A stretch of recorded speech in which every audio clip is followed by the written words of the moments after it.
वन्दितु सर्वसिद्धे ध्रुवमचलमणोवमं गदिं पते वोच्छामि समयपाहुड मीनमोऽसुध केवलीफणिदम्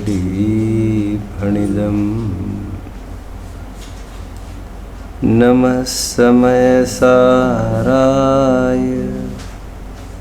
स्वानुभूत्या चकासते चित्स्वभावाय भावाय सर्वभावान्तरच्छिदे अनन्तधर्मणस्तत्त्वम् पश्यन्ति प्रत्यगात्मनः अनेकान्तमयी मूर्तिर्नित्यमेव प्रकाशिताम्। इस प्राप्त पर्याय में, इस शरीर में, मांस के लथड़े में, पड़ोसी में हमारा कितना गाढ़त्व है, कितनी तन्मयता है, कितना एकत्व है, ये हमें गंभीरता से विचारपूर्वक निर्णय करना चाहिए। समय रहते हुए ही चेतने में लाभ है, समय जाने के बाद चेतना तो संभव ही नहीं, लाभ हानि की क्या बात करना।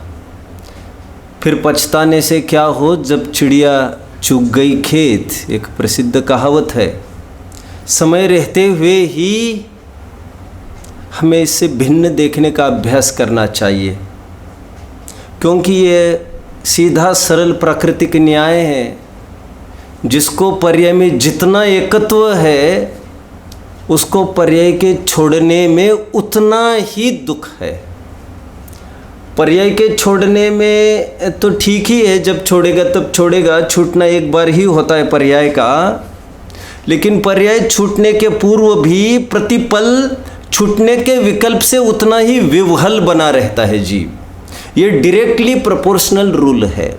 जितना अटैचमेंट है शरीर से अथवा जितने भी पोजेशंस है, जितना अटैचमेंट है उनको खोने का उतना ही दुख है। खोने की आशंका को लेकर भी उतना ही दुख है। वो जाए नहीं जाए की बात दूसरी है, रख रखाव में उसकी सुरक्षा के विकल्प में समान दुख है, जाने के बराबर ही।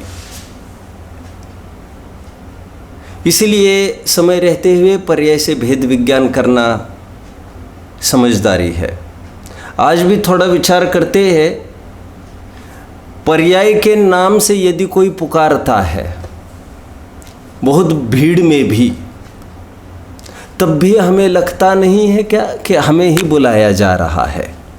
और इस पर्याय के नाम के 200 जन चल रहे हो हमारे साथ, और फिर भी हमें ये लगता है हमें ही बुलाया जा रहा है।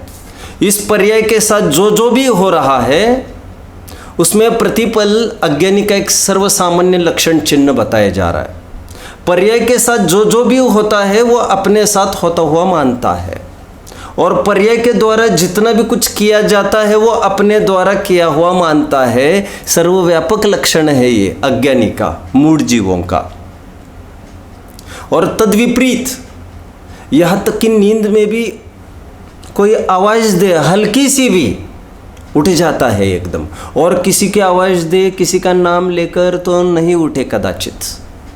एक टेस्ट भी किया गया, साइंटिस्ट ने टेस्ट कराया था ये, और जिस नाम से बुलाया गया बराबर वो जग गया। उसकी दुगुनी आवाज़ में औरों का नाम लिया तब नहीं उठा। इससे भी ये बात ख्याल में आती है। और तद्विपरीत आचार्य भगवान परमेष्ठी अपना काम छोड़कर हमें शुद्धात्मा ऐसा बारंबार संबोध रहे हैं। कितनी ही जगह भगवान ऐसे शब्द का प्रयोग आया, कितनी ही जगह भव्य, पवित्र, पुमान, पुरुष परमेश्वर, देव, कितनी ही जगह आचार्यों ने हमारे लिए संज्ञा का प्रयोग किया। लेकिन यदि इतना सब सुनकर भी एक बार भी मन में हिलोर नहीं आती है, जागृत अवस्था में भी ये लगता है ठीक है किसी और की बात होगी, तो समझ लेना चाहिए ये अज्ञानी का सामान्य लक्षण है और जिस प्रकार से इसका अभाव करने का प्रयास करना चाहिए। कभी कभी मैं ये कहता हूँ कि आइंस्टाइन नाम का एक वैज्ञानिक हुआ है, आप लोगों ने नाम सुना होगा। सैकड़ों हजारों दर्ज है उनके खाते में शोध खोजे। मरते समय उन्होंने ये भावना व्यक्त की थी कि if I get the other life I would opt to be an eastern Jain one. George Bush वगैरह ने, बड़े बड़ों ने यही ऐसी भावना भाई थी। साथ में और एक भावना भाई थी उन्होंने कि इस प्राप्त पर्याय में मैंने बहुत शोध खोजे की, जीवन उसी में लगाया हजारों, लेकिन एक चीज़ को खोजना भूल गया। फिर बाद में इस नाम की एक फिल्म भी बनी थी, हु एम आई। लेकिन इस बात को मैं खोजना ही भूल गया कि मैं कौन हूँ, और यदि अगली पर्याय मिलती है तो सबसे पहले मैं ये प्रयास करूँगा कि मैं कौन हूँ, ये समझने का। लोगों को मरने की अंतिम सांस में भी ये समझने की होश नहीं होती है कि मैं कौन हूँ। हम बड़े भाग्यशाली है, धन्य जीव है हम, कि हमको जीवन की प्रभात में ही, देहरी पर ही, बिल्कुल एकदम प्रारंभ पहले कदम पर ही हमको ये वचन सुनने को मिल रहे हैं आचार्यों की तरफ से, और हमारा बराबर उमंग जिज्ञासा भी है, वो दिखी रही है। और आचार्य देव आज अपना स्वरूप बता रहे हैं और हमको उस स्वरूप को समझकर उसका अनुभव करने का बराबर प्रयास करना चाहिए। एकत्व विभक्त आत्मा को दिखाने की प्रतिज्ञा की गई थी, और सजग जीव वो होता है जैसे ही ख्याल में आए अपने मतलब की बात, वो इसकी राह नहीं देखे कि वे अभी कब कहेंगे, वो स्वयं तपाक से फॉलो करता है। शुद्धात्मा की बात आपने कहा था, आप उसको कहिए कहिए। रामायण का एक दृश्य है दंडक आरण्य का। रामचंद्र जी बैठे हैं, मंथन चल रहा है, अपने को खोने का दुख है। यहाँ पर भी सर्वत्र इतना ही है, जितनी मात्रा में मोह है उतनी मात्रा में वो परेशान करेगा। अपने को खोने का यहाँ पर भी गम मातम मनाया जा रहा है, और एक की लपेट में कितने ही जन आ रहे हैं। राजवैभव छोड़कर लक्ष्मण भी तो आ ही गया। ये बंधु प्रेम को एक तरफ रखिए, क्या ये मोह नहीं है? ठीक है, बहुत बड़ी मीटिंग चल रही है, बड़े बड़े दिग्गज बैठे हैं, लक्ष्मण है, राम है, बड़े बड़े जन बैठे हैं, सुग्रीव आदि सब है। और वहाँ पर जितने में एक बात आई, कोई मिलना चाहता है, भेज दीजिए। इतनी चिंता में है सब, सबके सिर पर हाथ है, बहुत भावना भी नहीं है किसी की किसी को सुनने की। ऐसे में भी किसी ने यह कहा बहुत ज़रूरी बात करना चाहते, आपके मतलब की बात करना चाहते, ऐसा मिलने वाला बोल रहा है। रामचंद्र जी ने कहा मतलब की बात क्या है हमारी? ठीक है भेज दो। हमारा मतलब सिद्ध तो हमारे सीता के मिलने से है। कहने को वैसे 8000 है, और रामचंद्र जी को कहने को और 8000 पत्नियां हैं, लेकिन एक सीता के बिना उनको बिल्कुल बेरस लग रहा है जीवन। पेड़ पौधों से भी पूछ रहे, पक्षियों से पूछ रहे, हर एक चीज़ से पूछ रहे हैं। मूर्खपना कहना थोड़ा दिक्कत भरा होगा, मूढ़पने का ये लक्षण है। आप समझ रहे हैं? जिसको वो किसी को क्या कहना चाहिए, फैनेट होते हैं, तो वो किसी को भी वही चीज़ पूछते हैं जिससे आपने मतलब, और कोई समझते नहीं यार इसको दिन रात नहीं दिखते कुछ, हर एक को, और ये भी नहीं समझता किसको पूछना। आप अध्यात्म में भी लगा ही रहे होंगे। वैसे एक आत्मार्थी जीव को, आत्मा के शोधार्थी जीव को, वैसे तो बहुत सारे द्रव्य है, लेकिन उसका कहीं भी मन लगता ही नहीं, चाहे जहां से वो आत्मा की प्राप्ति का ही विकल्प विचारता है। क्योंकि राम का एक अर्थ आत्मा होता है। तो आ गए सामने, बोले कि खबर लग गई है सीता कहाँ पर है। सीता कहाँ पर है, खबर लग गई है। सबकी आंखें आकर टिक गई उसके पास। लेकिन कहते हैं सीता जहाँ पर है अभी ओवरसीज जाना वैसे कठिन है, लेकिन पूरा ट्रेस मिल जाएगा। कहते हैं सुनते हैं सीता को वही ला पाएगा जो कोटिशिला उठाएगा। कोटिशिला एक पहाड़ है, प्राकृतिक अपने ग्रंथों में इसका वर्णन है, देखने में आज कहीं भी नहीं है। जो कोटिशिला को उठाएगा कहते वो उसको परास्त कर सकेगा जिसने सीता का हरण किया है। अभी लाइन भी पूरी नहीं हो पाई थी उसकी। देखो रस उछलने लगता है अपने मतलब की बात। नारायण है लक्ष्मण, जैसे ही कान में यह बात पड़ी तपाक से बोल पड़े खड़े होकर, कहाँ है वो कोटिशिला? क्या कहाँ है वो कोटिशिला? और वो उठा सकता हूँ, कितनी भारी है, कहाँ है? आचार्य देव एकत्व विभक्त की बात करने का प्रयास कर, इतना उछलना चाहिए। आज जो स्वयं पूछ रहा है वो शुद्धात्मक कौन है, आगे एक महत्वपूर्ण बात डाली है, उत्थानी का पढ़ना चाहिए अच्छे से। वो शुद्धात्मा कौन है जिसे मुझे जानना चाहिए, not just for information. Source of information देखते हैं हम, समझते हैं, ऐसी बात नहीं चल रही है। ऐसा कौन आत्मा है जिसे मुझे जानना चाहिए, शुद्धात्मा कौन? उसके फलस्वरूप ये गाथा लिखी जा रही है। पहली पंक्ति पर आज पूरा विचार किया जाएगा गाथा की। टीका तो जब समय मिलेगा टीका की ओर तो बढ़ेंगे ही। कितना सार और कितना रस भरा है आचार्यों की वाणी में, हम शक्ति प्रमाण और समय प्रमाण उसको देखने का प्रयास करते हैं। अपनी बुद्धि अल्प है, समझाने की कला भी अल्प है, समझने की भी कला अल्प है। शुक्र इस बात का है कि अनुभूति जिसकी ज्ञानी लोग करते हैं, ज्ञानी मतलब चतुर्थ पंचम आदि गुणस्थानवर्ती मुनिगण भगवान परमेश्वर, उसकी प्राप्ति एकदेश रूप से तुम हम कर सकते हैं। आनंद की बात तो ये है, समझाना समझना बहुत ही कचास के रूप में भी होगा तब भी मतलब की बात अनपढ़ गवार भी समझ सकता है, समझ में आएगी, समझने का प्रयास करना। पहली लाइन का हम विचार करते हैं, एक बार गाथा का पाठ करते हैं। न विहोदिय पमत्तो न पमत्तो जाणगो तुझो भावो एवं भणन्ति शुद्धम नादो जो सो दुसो चेव। कोई अपना परिचय पूछे तो अपना ही परिचय दिया जाना चाहिए। ये तो न्याय है। कोई अपना परिचय पूछे तो हमारा ही परिचय दिया जाना चाहिए, इसका उसका परिचय थोड़ी दिया जाता है।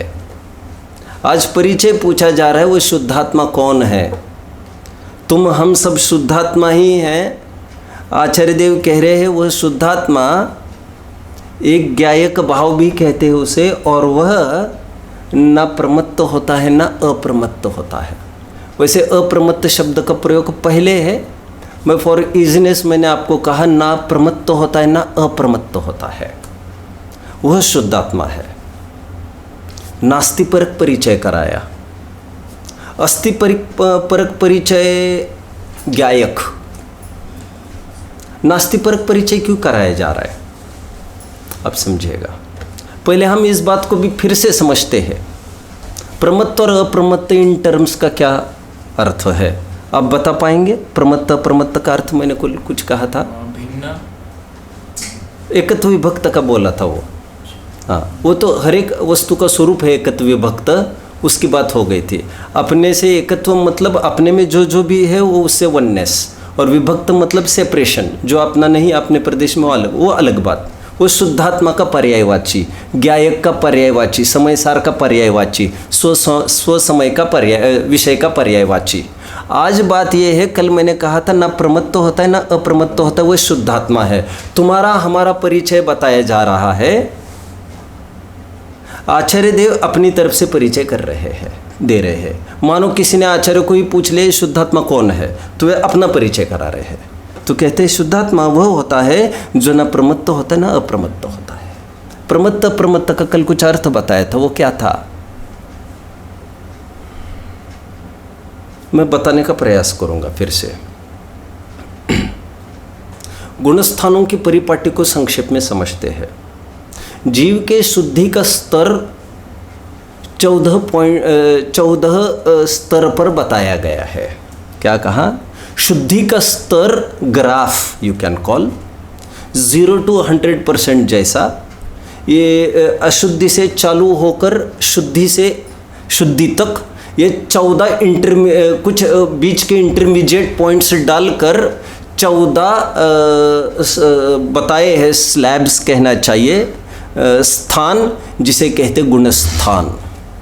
ये जीव का स्तर दिखाता है, कितनी अशुद्धता कितनी शुद्धता। आप समझ रहे हैं मेरी बात को? फिर से जैसे मार्केट में H2SO4 आता है, सल्फ्यूरिक एसिड, आप सब जानते हैं। सल्फ्यूरिक एसिड जब आता है, जब के इंडस्ट्रीज़ में तैयार होता है तो एसिड होता है, लेकिन जब वो सामान्य लेबोरेटरीज़ में आता है तो वो लेबोरेटरीज़ वाले और कुछ नहीं करते, एक ड्रम में से उसको थोड़ा थोड़ा निकालते हैं अपने मन मुताबिक, फिर उसको 10 उतना उससे 10 गुना पानी मिलाते हैं। वो 10% H2SO4 के रूप में मार्केट में अवेलेबल है। फिर उससे इतना पानी मिलाते हैं थोड़ा कम, दैट इज़ 20% H2SO4। आप समझ रहे हैं मुझे? कॉन्सेंट्रेशन और डाइल्यूशन की तरफ हम इसको समझे। मोक्ष मार्ग में चलते हुए कितनी स्थिरता है, कितनी अस्थिरता है, अपने में कितना कॉन्सेंट्रेटेड है, उपयोग अपने में कितना लगा है, इस तरफ से गुणस्थानों का वर्गीकरण बना है। और ये 14 गुणस्थान बताए गए हैं। अज्ञान से लेकर, मिथ्या दृष्टि से लेकर, सम्यक दृष्टि से होता हुआ भगवान अवस्था तक का यह पूरा ग्राफ हमको बताता है। आगे बढ़ता हूं। इसमें चलते हुए मोक्ष मार्ग का प्रारंभ चौथे गुणस्थान से कहा गया है। पॉइंट 4 पर मोक्ष मार्ग प्रारंभ होता है। वो तुम्हारे हमारे शरीर का जीव है, बीवी बच्चों के बीच में रहने वाला। प्रसंग पड़े तो व्यापार कर सकता है, धंधा कर सकता है। प्रसंग पड़े तो ग्रंथ इसकी गवाही देते हैं कि वो 6 खंड की विभूति संभाल सकता है, राजपाट कर सकता है। प्रसंग पड़े तो कितनी ही शादियां करके, प्रसंग पड़े तो लड़ाइयाँ आदि भी कर सकता है। सब धर्म की रक्षा के लिए करता है। वो शादी भी करता है तो धर्म की रक्षा के लिए की है। ब्रह्मचर्य रूप अपना धर्म सीमित रहे, किसी एक में ही केंद्रित हो अपनी बुद्धि। बाहर उपयोग ना भटके, प्रयोजन ये है। ये सब कुछ हमारी है, इसके लिए शादी नहीं की है। वे हमारे कुछ नहीं है, वहाँ पर दृष्टि नहीं जाए, इसके लिए शादी की है कि यदि उपयोग बाहर भटके तो ये नियरेस्ट उपयोग ये होगा। आगे बढ़ते हैं। तुम्हारे हमारे शरीर का जीव घर गृहस्थी में रहने वाला आत्मा का अनुभव कर सकता है, करता है। उसको चौथा गुणस्थान है, जिसको एक छोटी सी कणिका जगती है और एकदम डाइल्यूट रूप से उसको आत्मा का वेदन होता है। प्रतिपल सोते समय, उठते समय, खाते पीते समय कैसी भी दुर्दशा भी हो जाए, प्रतिकूलता भी बाहर के आ जाए, उसमें से मेरा कुछ भी नहीं बिगड़ा, ऐसा निरंतर उसको भान बना रहता है और अपने में अनादि निधन हो ऐसा भान उसको बरकरार रहता है। मरने की भी स्थिति आ जाए, पर्याय के नाश की, तब भी स्वभाव में उसका ऐसा लक्ष्य है कि मैं कभी भी मरता नहीं हूँ, ऐसा उसको भान है बराबर। बढ़ता हुआ पंचम गुणस्थान में और कुछ त्याग करता है, घर गृहस्थी में ही रहता हुआ। घर तो नहीं छोड़ता, लेकिन इसमें भी बहुत सीमा करता जाता है। पत्नी से भी ब्रह्मचर्य से रहता है, भोजन में भी कभी करता है, कभी एक बार, कभी आदि आदि। फिर उसको घर में भी छटपटाहट होने लगती है। छटपटाहट तो पहले से ही हो रही थी। पिंजरा तोड़ के भागने के लिए तो पक्षी तो कब से उतावला था, लेकिन ऐसी कोई ताकत नहीं थी। आज थोड़ी ताकत भी होने के बाद, परिशय उपसर्ग सहन करने की ताकत होने के बाद, वो ये समझता है कि घर पर रहकर 22,000 संकटों को झेलने की अपेक्षा हम बढ़िया वन जंगलों में रमण करेंगे।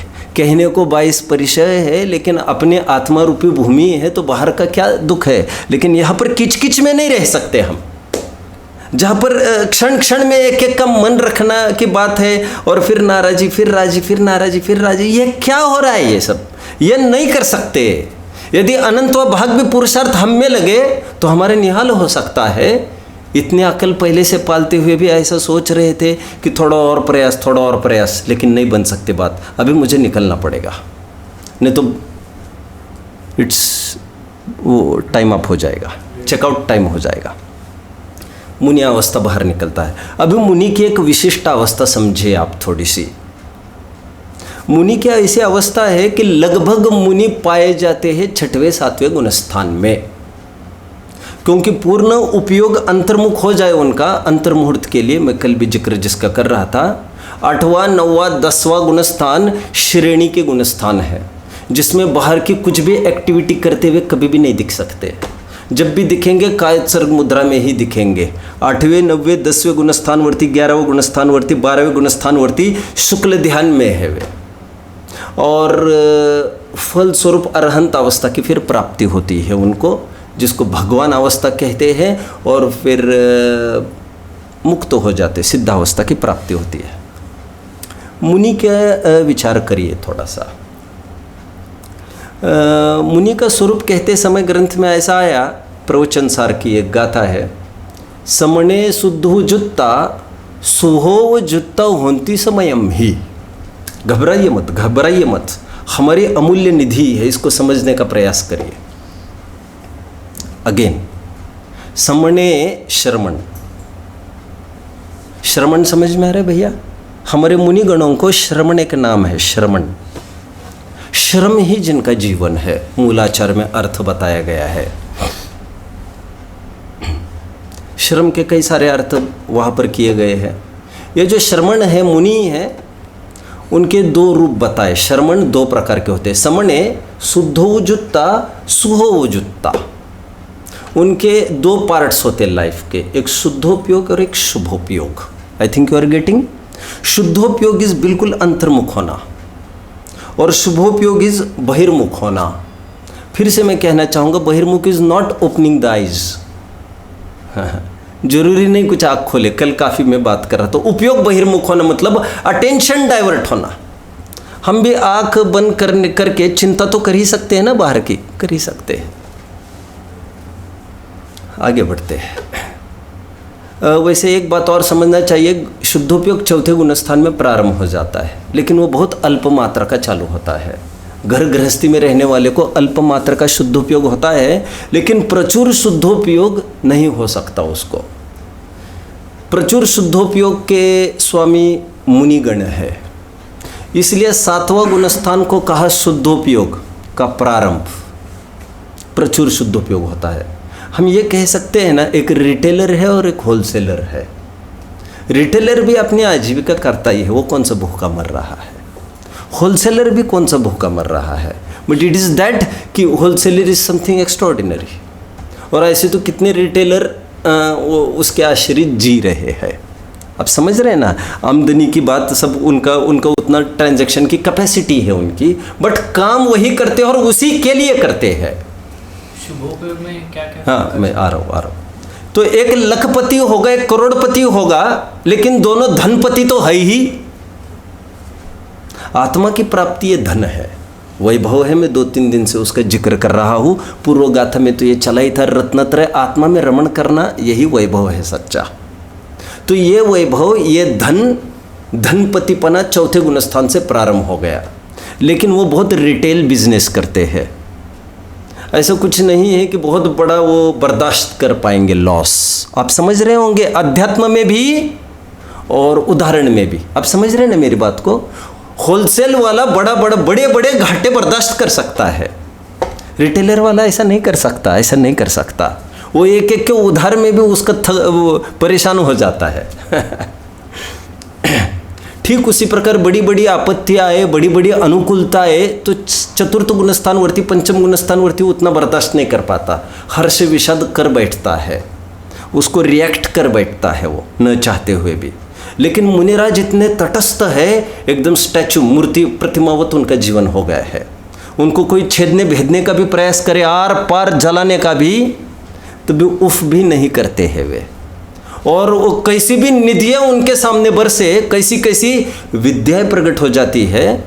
ग्रंथों में बहुत सारी बातें आई है, आपको पढ़ना चाहिए। ऐसी ऐसी रिद्धियाँ है, ऐसा ऐसा है कि हवा भी छूकर चले जाए तो लोगों के रोग आदि ठीक हो जाए। जहाँ पर भी बैठे ना जाकर पेड़ के नीचे, उस पेड़ में 12 महीने के सभी फल लद जाए, वहाँ पर अकाल मिट जाए। अक्षुण्ण रिद्धि वगैरह कही है, जिसमें से पूरा सब व्याधि मिट जाए। और बस चले तो 9/12 योजन की पूरी व्याधि मिटाने की ताकत वे रखते हैं। और सहज होता है ये काम, वो उपयोग नहीं बाहर भटकाते, उनको पता ही नहीं चलता क्या क्या उपलब्ध हो गया है। अब विष्णु कुमार है, आदि है, कई सारी बातें हैं, उनको पता ही खबर ही नहीं पड़ती कि ऐसे भी कुछ उपलब्ध हुआ है। क्योंकि अरे यार, कहाँ तुमने मजा किरकिरा कर दिया, इसके सामने तुम काहे के लिए नाम ले लिया ये बाहर की चीजों का, जिसको छोड़ के आए। आगे बढ़ते हैं। शुद्धोपयोग मतलब वो अंतर्मुख परिणति, शुभोपयोग मतलब वो बहिर्मुख परिणति में मुनिराज को आहार करने का भाव होता है। फिर अनुशासन प्रशासन करने का भाव होता है। ग्रंथ लिखने लिखाने का आचार्यत्व करते हैं, उपाध्यायत्व करते हैं उसमें। और आहार विहार निहार आदि जो भी मुनि लायक 28 मूल गुण कहे हैं, केशलोच वगैरह, तपश्चरण करना आदि, ये सब शुभोपयोग में उनको ये विकल्प सताते हैं। भक्ति करते हैं, स्तुति करते हैं, वंदना करते हैं, जो भी निरारंभ कार्य उनके लायक है वे उसमें करते रहते हैं। ज्ञान ध्यान तपो रखता, निरारंभो तपस्वत। आगे बढ़ना है मुझे। मुनि का जीवन 2 प्रकार से कहा गया, शुद्धोपयोग और शुभोपयोग। शुभोपयोग को ही कहते हैं प्रमत्त गुणस्थान, शुद्धोपयोग को कहते हैं अप्रमत्त गुणस्थान। मैंने कल इस बात को कहा था, शुद्धोपयोग में चले गए, दुनिया के लिए वे मर गए, वे दुनिया के लिए मर गए, दुनिया उनके लिए मर गई। लोक में कह सकते वे सो गए और वो परम जागरण करते हैं अंदर में, दैट इज शुद्धोपयोग। वो बाहर का जीवन ही खत्म हो जाता है, उनको पता ही नहीं चलता बाहर क्या चल रहा है। शुद्धोपयोग और उसको कह रहा हूं मैं अप्रमत्त दशा। और प्रमत्त कल मैंने कहा तो कुशलेषु अनादरः प्रमादः, अपने उपयोग से बाहर आना ही प्रमाद है। यहाँ पर प्रमाद मतलब और कुछ नहीं। शुद्धोपयोग से बाहर आकर भले ही तुमने ग्रंथ लिखा तो तुमने प्रमाद किया है, अपने कार्य को ठोकर मार के तुम बाहर का काम करने लग गए। तुम्हारा अपना निजी काम तुमको प्रायोरिटी पर होना चाहिए था, क्योंकि तुमने प्रतिज्ञा आत्म कल्याण की है, दुनिया के कल्याण की तुमने प्रतिज्ञा नहीं की है। क्या है एक प्रसिद्ध, ठीक है, परोपकृति मुत्सृज्य सोपकार परो भव, इष्टोपदेश। परोपकार का त्याग करके सोपकार की भावना भाना चाहिए। क्या कहा? परोपकृति मुत्सृज्य, उत्सृज्य छोड़ के परोपकार की भावना को अपने उपकार में लगना चाहिए। इसलिए आचार्य देव भी जब संघ संचलन आदि ये भी माथे पर भार बनता है। एक तब भार बना था, एक राजपाट संभाल रहे थे, ये क्या पछड़ा है रोज का, ये क्या झमेले है ये, अब इसने आक्रमण किया, अब इसके ये यही करते बैठे हम, ये कह रहे साहब ऐसा करना है वैसा करना है, अब क्या कब तक चलेगा ये सब, नहीं जमेगा नहीं जमेगा। अब ये बुढ़ापा आ गया और ये कह रहे हैं सब वो शादी करनी पड़ेगी बोल रही है, और राजपाट के लिए ज़रूरी है, it's a part of our rule कहते हैं। फिर वो सबका इतना कनेक्शन बनाने के लिए क्या बोल रहे तुम शादी करना पड़ेगी। अब हमारे बच्चों की कब से शादियाँ चालू हुई यार, अब नहीं साहब आपको कर, ये सब नहीं जमेगा। एक तो तब माथे पर भार था और आज दूसरा माथे पर भार है। अब ये संघ संचलन हमसे नहीं हो सकता। तुम्हारा इतना प्रतिक्रमण, तुम तीन दिन उपवास करो, तुम ऐसा क्यों किया, तुम वैसा क्यों किया, तुम ऐसा नहीं करना चाहिए, जाओ वहाँ पर बैठो, जाओ तुम वहाँ पर। अरे ये कौन करे ये मगजमारी। सब सुधरे सुधराए है, अपनी योग्यता होती है तब सुधर जाता है। मैं मेरे दिमाग नहीं खराब कर सकता इसमें, मुझे मेरा अपना काम करना है, मेरी मति व्यवस्थित हो गई है, मैं दुनियादारी नहीं, अपना झोंक नहीं सकता इसके पीछे।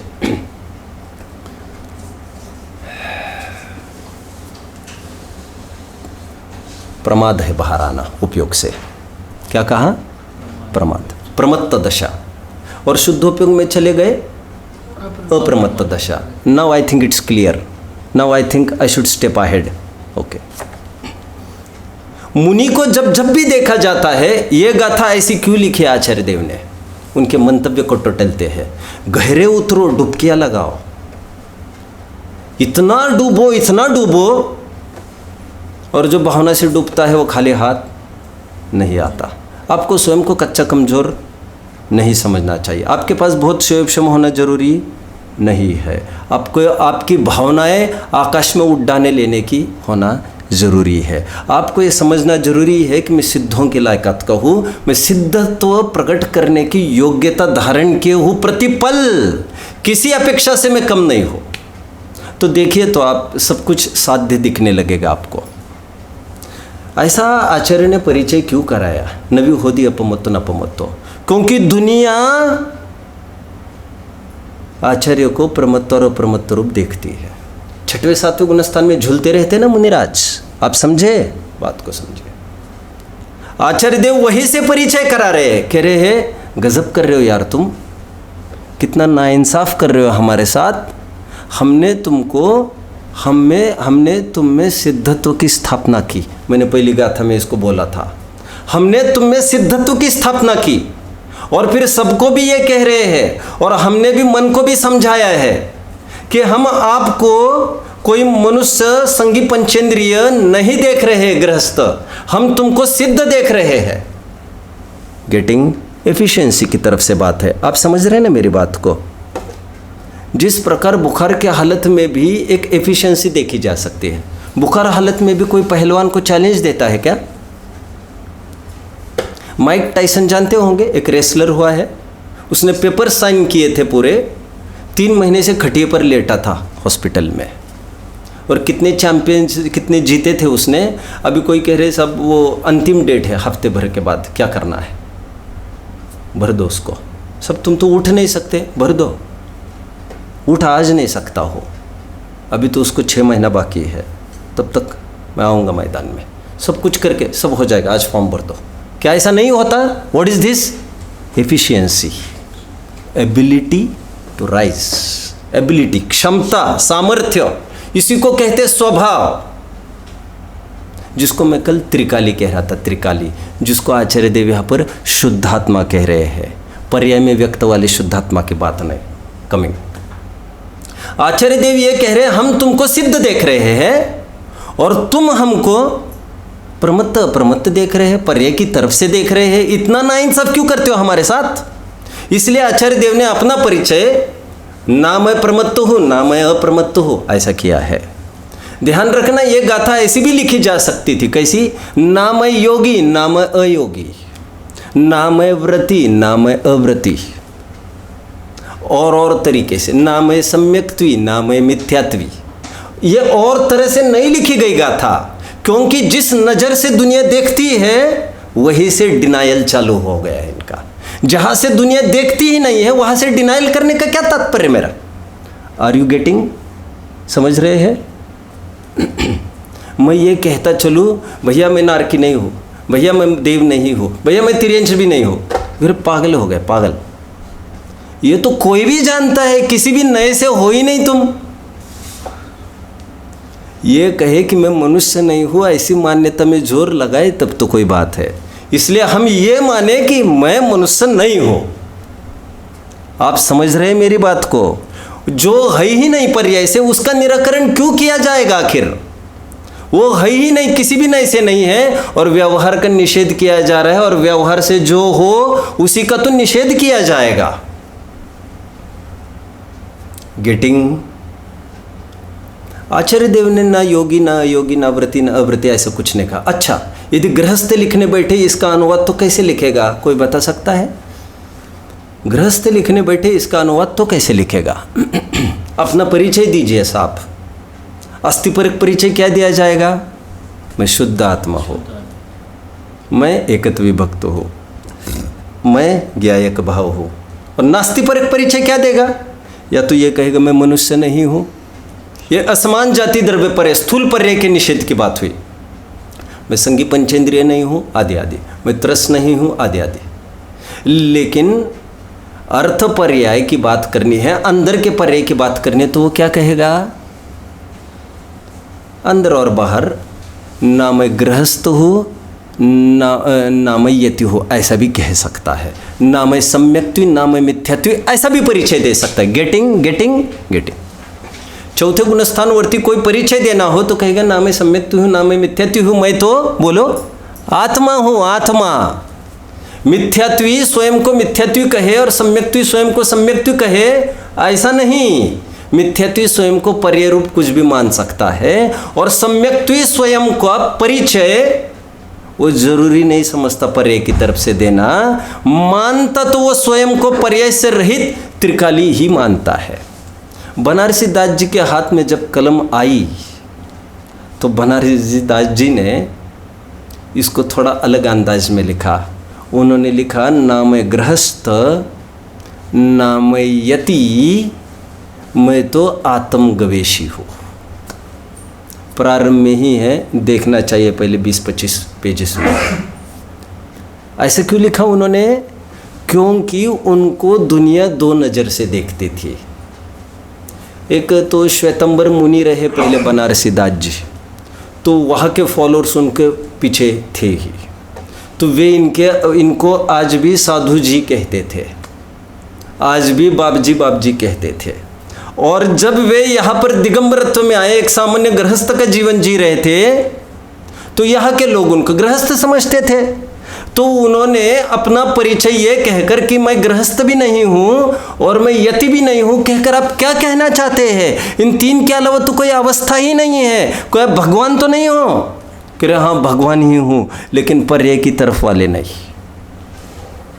समझ में? अब आज इस न्याय से कहना पड़ेगा ना गृहस्थ, ना यति, ना भगवान, मैं तो भगवान हूँ।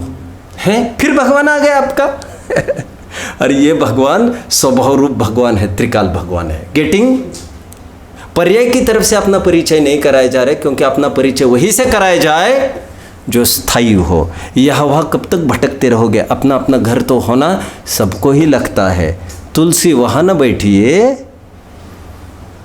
तुलसी वहाँ न बैठिए जहाँ से दे उठाए। इमेजिन कोई दरवाजे में बीचों बीच बैठ जाए। रेल में तो देखते ही है ना, जो दरवाजे में बैठते हैं उनकी क्या हालत होती है, उनको क्या हालत होती है। हर एक जन आएगा, सब धक्के खाने के लिए बैठे तुम वहाँ पर, और ऐसी जगह सब कितने जन आके धक्के दे रहे, तुम गलत जगह पर बैठे हैं। तुलसी तहाँ न बैठिए जहाँ से दे उठाए, ऐसी शाखा पर बैठो जो शाखा नहीं टूटेगी कभी भी। कह रहे जिस पर्याय पर बैठते हो वो इतनी क्षणिक है, पर्याय पर नहीं बैठ सकते हम।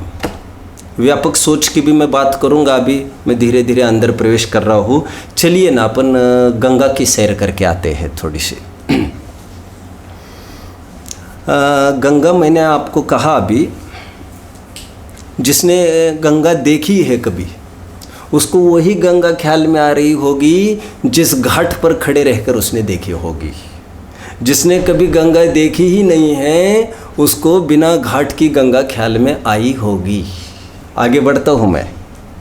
वो गंगा बहती हुई हरिद्वार भी जाती है, कानपुर भी जाती है, इलाहाबाद भी जाती है, आदि आदि बहती हुई वो कितने ही स्थानों से घूम रही है एक गंगा।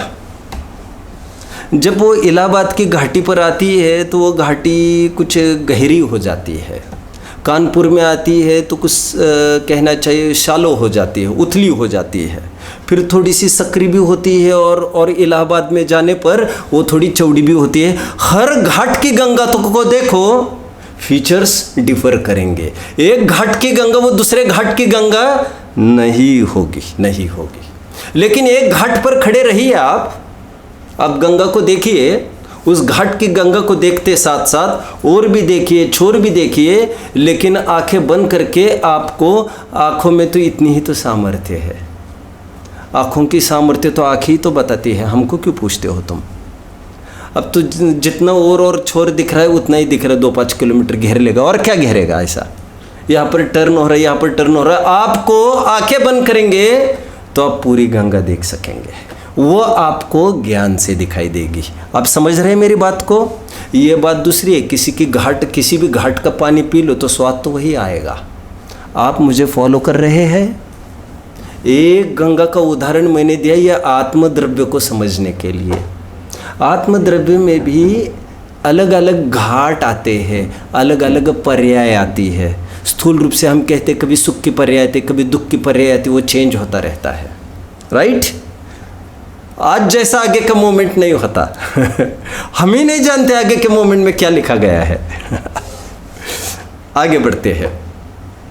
जिस प्रकार एक घाट कहना चाहिए सकरा होता है, एक गहरा होता है, एक उथला होता है, ठीक उसी प्रकार आत्मा में कुछ कुछ घाट मीन्स यहाँ पर पर्याय अवस्थाएं, कुछ विशेष ऊंचे हो जाते हैं, पूज्यता को प्राप्त होते, जैसे हरिद्वार आदि पूज्यता के स्थान माने गए हैं लोक में, उसी प्रकार आत्मा के कुछ विशिष्ट स्थान हैं वे पवित्रता को प्राप्त होते हैं। और पवित्रता का पहला पड़ाव, पहला स्थल है अविरत सम्यक दृष्टि।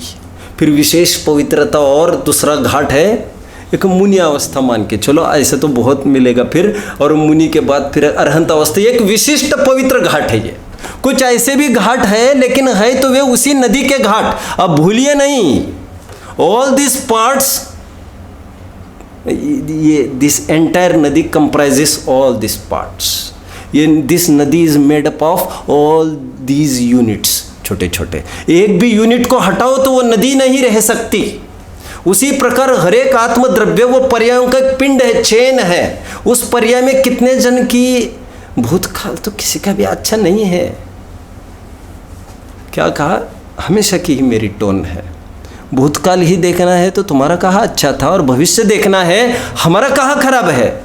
क्या रोना है उसमें? भूतकाल भी महावीर का पढ़ के देखेंगे आपको विशेष प्रेरणा मिलेगी, विशेष आगे बढ़ने की बात मिलेगी। ऐसा जीव भी नोक साधी है उसने, कहाँ पर? बिल्कुल छाती पर। किसकी व्हाट इज दिस हैपनिंग? मुनि की छाती पर नोक साधी है उसने, भील ने, पुरुरवा ने। पत्नी ने समझाया ऐसा नहीं, पास में गए, फिर जो जीवन में बदलाव आया, और फिर आप जानते, बोलिए कव्वे के मांस का त्याग किया। जर्नी ऑफ माइल्स, बोलिए। Start from a single step, और ये सिंगल स्टेप, पहली स्टेप इतनी सी थी उसके, कव्वे के मांस का त्याग, उतनी विरक्ति उसकी, विरक्ति। बात क्रियाकांड की नहीं है, बात मरने की कीमत पर भी, समझिए। मुनिराज को वचन दे दिया, इसके बाद ये नहीं करूँगा। फिर से पुरुरवा का भी एक घाट है, वहीं पर शेर का भी एक घाट दिख रहा है आपको, दिख रहा है? शेर समझ रहे हैं मैं क्या कह रहा हूँ? महावीर कभी शेर थे, आप जानते हैं? जानते। ये जानने की आवश्यकता है हमको सब। कैसी पर्याय है, कितनी बार वेश्या बने, कितनी बार आकौवा पेड़ बने, हम तो गिना रहे हैं। अब निगोदी की क्या बात करते हो तुम? नित्य निगोद माहिते कड़ी कर, हेडक्वार्टर सबका नित्य निगोदी रहा, जहाँ पर अंतर मुहूर्त के ऊपर जीवन हुआ ही नहीं करता। आज जितने 2400 विराजमान हैं ऊपर, वे कभी नीचे थे, सब के सब। अनंतो जो आज ऊपर है वे कभी नीचे थे जो आज कभी नीचे है वे कभी ऊपर जा सकेंगे। प्रोसेस सेम, प्रोसेस एक जन ने भी बदली नहीं है, बदलाव हुआ नहीं करता। टाइम स्पैन बदल सकता है, प्रक्रिया नहीं बदल सकती, रूट नहीं बदलता, स्पीड डिफर हो सकता है। आप समझ रहे बात को? आचार्य देव अपना परिचय दे रहे हैं कि मैं प्रमत्त भी नहीं होता, अप्रमत्त भी नहीं होता। जयसेन स्वामी को एक बात लगी आज, उसको लगा आचार्य देव जो परिचय करा रहे, कहाँ से करा रहे हैं भैया? प्रमत्त नहीं, अप्रमत्त नहीं, क्यों करा रहे हैं? क्यों करा रहे हैं परिचय? क्योंकि दुनिया उनको उस दृष्टि से देखती है, और प्रकार से यह गाथा नहीं लिखी गई है। प्रमत्त का अर्थ 6वां गुणस्थान, अप्रमत्त का अर्थ 7वां गुणस्थान, कोई शक नहीं, और प्रकार से नहीं लिखी। लेकिन परिचय हमें अपनी तरफ से कराना है, पर्याय की तरफ से नहीं कराना है। उत्तमा स्वात्मना ख्याता पितु ख्याताश्च मध्यमा मातुलेन ख्याता ससुरेण धमा धमा। Not getting. परिचय अपनी तरफ से ही होना उत्तम best. Who are you? I am so and so. Wow, great personality, come. Who are you? Son of. Okay, not bad. दूसरी क्या परिचय कराया है? Son of. पिता की तरफ से परिचय होना। उसको नीतिकार ये कह रहे, स्तर बना रहे 4 लोगों के। उत्तमा स्वात्मना ख्याता पिता ख्याताश्च मध्यमा अधमा मातुलेन ख्याता, मैं इसका भांजा हो, मैं इसका दोहिता हो। अपना ननिहाल मामा का पक्ष की बात कर रही है। अरे किसके पहचान से आया ये, इसका कुछ एनीवे बैठो will consider, let's see what happens. बैठो। और अंतिम ससुरेण धमा धमा, मैं इनका जमाई हो। अरे किसका परिचय करा रही है? कहाँ से परिचय? आचार्यों को यह सभी परिचय पर की तरफ से कराना अपराध दिख रहा है, क्योंकि सभी अवस्थाएं है, सभी क्षण भंगुर है। हमको तो सब एक सरी की दिखती है, सब एक ही भाव बिकने वाला है। क्या? गृहस्थावस्था भी और मुनियावस्था भी इस पलड़े पर एक ही कीमत के हैं। कितने? सब विला जाएगा। और हमारा परिचय हमको विला जाने की तरफ से करना ही नहीं है, क्योंकि जो विला जाने वाली की पूज्यता है ना, वो शॉर्ट लिव्ड है।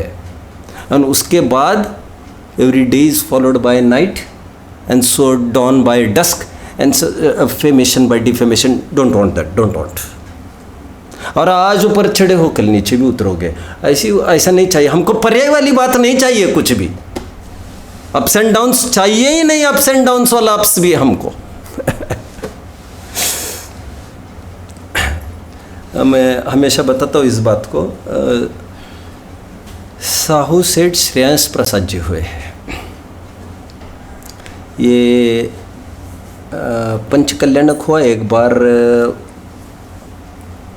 शायद शिखर जी में। यस, शायद आपको याद होगा, मैंने कभी दिया होगा। जब पंचकल्याणक में इनको हजारों की भीड़ थी, तो उनको बुलाया गया मंच पर, ये कहते हुए कि इनको हम श्रावकोत्तम की पदवी बहाल कर रहे हैं, पूरी समाज मिलके, और अब पदारियों पर सत्कार करना है। सुनते हैं बड़े व्यक्ति थे। धनिकों का नाम वैसे ही नहीं आता इतिहासों में।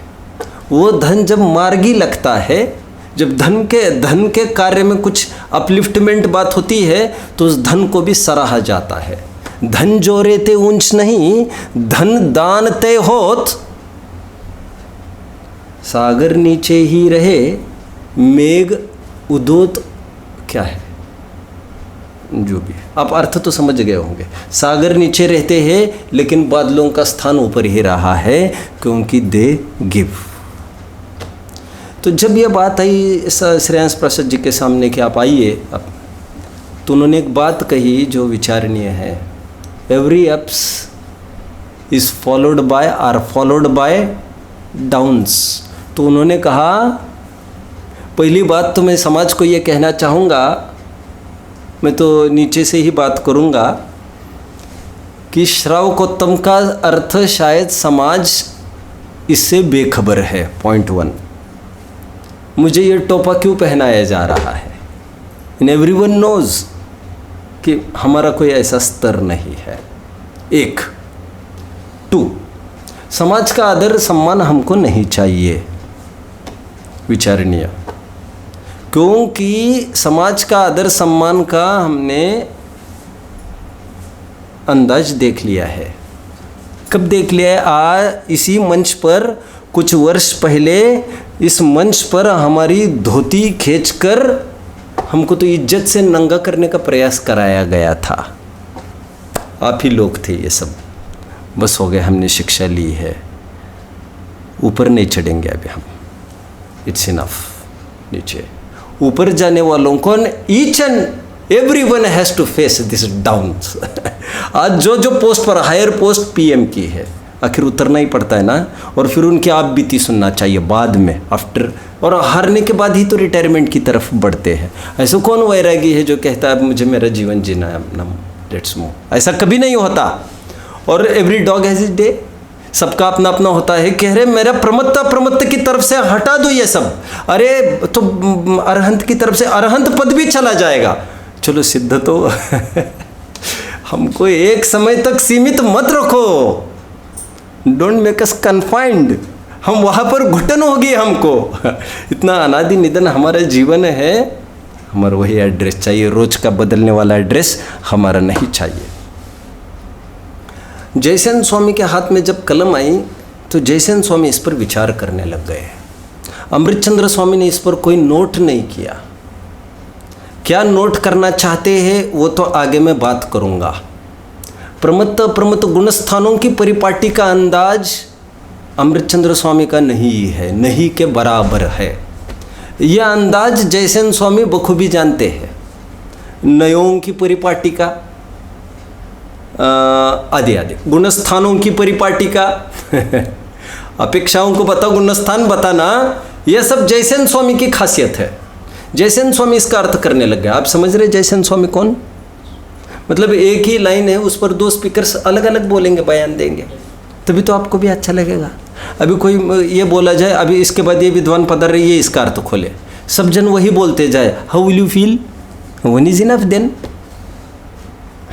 अच्छा, दूसरा आकर ये बोलता रहे पहले नहीं ये कहा, पहले नहीं ये कहा। अरे भाई, हमने तुमको इसलिए बुलाया क्योंकि तुम तुम्हारी बात कहो। तुम तो पहले की कहे जा रहे हो, फिर पहले कोई क्यों नहीं बिठाए? हम सब जन अपना अपना मंतव्य यहाँ पर जारी करे ताकि क्रिस्टल क्लियर हो जाए बात। जयसेन स्वामी के हाथ में जब कलम आई तो जयसेन स्वामी ने सोचा इसको व्यापक दर्जा दिया जाना चाहिए। घड़ी रखना यहाँ पर जो बात है इसको व्यापकता से सोचा जाए। अभी कैसे सोचना इसको देखिए, जयसेन स्वामी की सोच नीचे रखिए। जयसेन स्वामी ने, अमृतचंद्र स्वामी के दिमाग में इतनी बात थी कि मैं प्रमत्त भी नहीं अप्रमत्त भी नहीं क्योंकि वहीं पर मेरा जाना बनता है और मेरा परिचय वहीं से बना है, और मुझे भ्रम भी होगा कभी तो इसी पर्याय के एकत्व का भ्रम होगा। जो पर्याय में मेरी होती ही नहीं उसमें भ्रम भी कैसे होगा? हमको अटैचमेंट छोड़ना पड़ेगा तो हमारे माँ बाप के प्रति छोड़ना पड़ेगा। क्यों? क्या अड़ोस पड़ोसियों के माँ बाप के प्रति छोड़ना पड़ेगा? क्या करना पड़ेगा? हम दीक्षा लेते समय कहेंगे किसी को भी पकड़ कर, साहब आप मेरे माँ बाप नहीं हो, हम दीक्षा लेके जा रहे, आप हमारे माँ। अरे जो तुम्हारे माँ बाप है उन तो वे तो हमारे हैं। अरे जिन जो है उन्हीं को कहना है तुम हमारे नहीं हो। सब जो है उनको कैसे कहे? अरे जो व्यवहार से है वे निश्चय से नहीं है, परमार्थ से। जो आज तक बोली भाषा में बोल रहे थे वो निश्चय से उनको नकारने की बात चल रही है यहाँ पर। जो नहीं है उनकी नास्ती क्या करना है? I think you are getting. लेकिन जयसेन स्वामी को लगा कौन जीव कहाँ पर बैठा हो, ये सर्वव्यापक बात कैसे हो सकती है। उन्होंने प्रमत्त संयत और अप्रमत्त संयत नाम के दो गुणस्थानों को उन्होंने व्यापक रूप से देखा और उन्होंने प्रमत्त का अर्थ छठवें गुणस्थान तक ऐसा किया। पहले गुणस्थान से छठवें गुणस्थान तक, और अप्रमत्त का अर्थ सातवें गुणस्थान, सातवां गुणस्थान नहीं, सातवें गुणस्थान से लेकर 14वें तक। So what do you mean? We mean to say कि मैं पर्याय रूप नहीं होता, मैं गुणस्थान रूप नहीं होता। तो प्रमत्त अप्रमत्त में उन्होंने सर्वव्यापक बात लगा दी जो सभी जीवों में लागू होगी। दोनों का एक दृष्टिकोण है देखने का। और जयचंद जी की एक आदत है, आपको समझना चाहिए। जयचंद जी एक उद्भट विद्वान है, एक असाधारण पर्सनालिटी है, समझ लीजिए। और जयचंद जी वे जीव है जिनको मरते समय पूरी धरोहर पंडित टोडरमल जी साहब सौंप गए थे। आप समझ रहे हैं धरोहर मीन्स? आप समझ रहे? अब मुझे जाना पड़ रहा है, ये लोग लगे हैं पीछे, शायद पर्य जाकर ही रहेगी। मैं ये सोच रहा हूँ हम रहे ना रहे, ये यहाँ पर मोक्ष मार्ग चालू रहे, इस पर प्रकाश करने वाले बदलते रहेंगे, लेकिन मोक्ष मार्ग नित्य में वो प्रकाशताम, ये गद्दी I think you are fit. अरे हमारे कोई औकात नहीं है। जयचंद जी फागी के रहने वाले जीव थे, और फागी से I think where is Phagi located, do you know? Maybe Jaipur से 2-4 घंटे के अंतर पर मिलना चाहिए। तो वहाँ से वे खरीदी करने को आया करते थे जयपुर। और जयपुर जब भी कोई आदमी कहीं भी जाता है, अच्छा आदमी, तो सबसे पहले उसी की सर्च में तो रहता है। यदि जैनी होगा तो सबसे पहले कहीं जाएगा तो क्या पूछेगा? यहाँ पर जिन मंदिर कहाँ है। और थोड़ा अच्छा होगा थोड़ा तो और क्या पूछेगा? यह स्वाध्याय मंदिर कहाँ है? स्वाध्याय होता है भैया? क्या होता है स्वाध्याय?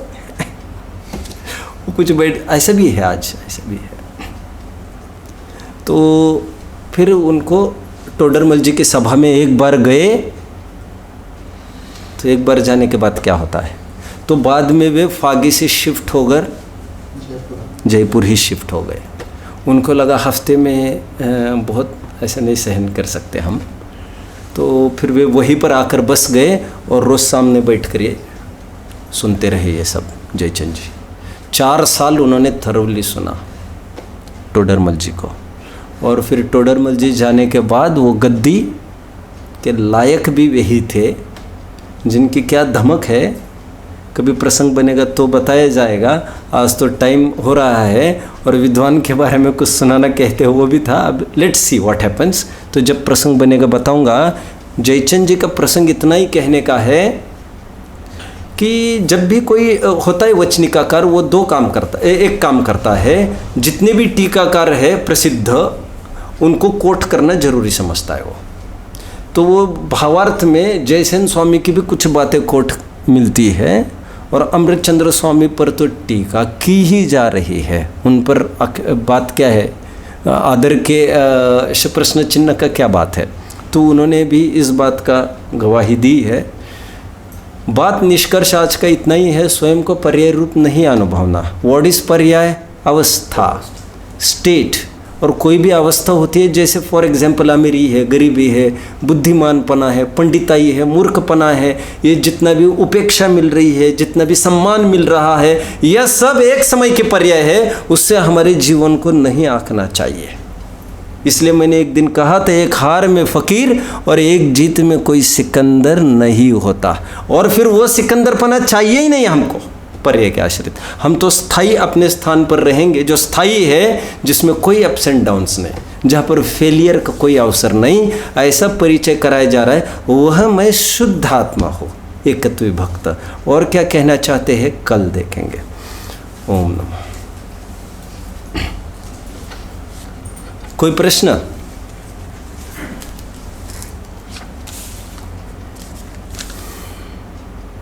हेलो। हाँ, प्रश्न। हेलो। हाँ बोलिए। ये त्रिकाली ध्रुव, परमपाना भाव, न्याय भाव और आपने जो अभी बताया उदाहरण की गंगा नदी, क्या सभी एकार्थ होंगे? सभी एकार्थ है, सभी एकार्थ। आत्मा की किसी अवस्था को न देखकर पूरा एक धारा देखनी है, धारा, अनादि अनंत वाली धारा, अनुस्यूत रूप से रचित रचनाक्रम, कंटिन्यूटी जिसे कहते हैं, ब्रेकलेस चेन। धन्यवाद। हाँ हाँ। वो जो नियमसार जी में मैं नारद नहीं, मैं तिरंज नहीं, वो क्यों लिया? फिर जब आप अभी बोल रहे थे कि मनुष्य नहीं, ये लेना चाहिए था। हाँ, कहा जाता है ऐसा, त्रिकाल अपेक्षा स्वरूप जब कहते तो अपने अपनी विवक्षाएं हुआ करती है। जैसे आचार्यों की ये भी गाथा मिलती, इष्टोपदेश पढ़ा होगा आपने, मैं बालक नहीं, मैं वृद्ध नहीं, आदि युवा नहीं, तो ये तो देवों में घटित नहीं होगा, ना ही नारकी में घटित होगा। मतलब मुख्यता से मनुष्य की अपेक्षा बात की जाती है, फिर जैसा आचार्यों का भाव हो वो बात करते जाए, हार्ड एंड फास्ट कुछ नहीं है, लेकिन वही से बात की जाए जहाँ पर अटैचमेंट पड़ा हो तो विशेष फलदायी होता है। धन्यवाद। सबकी अपेक्षा समझना चाहिए, सभी आचार्य भगवंतों की वाणी है और सभी कल्याण के लिए है, सामान्य विशेष रूप से सबका कथन चलता रहता है।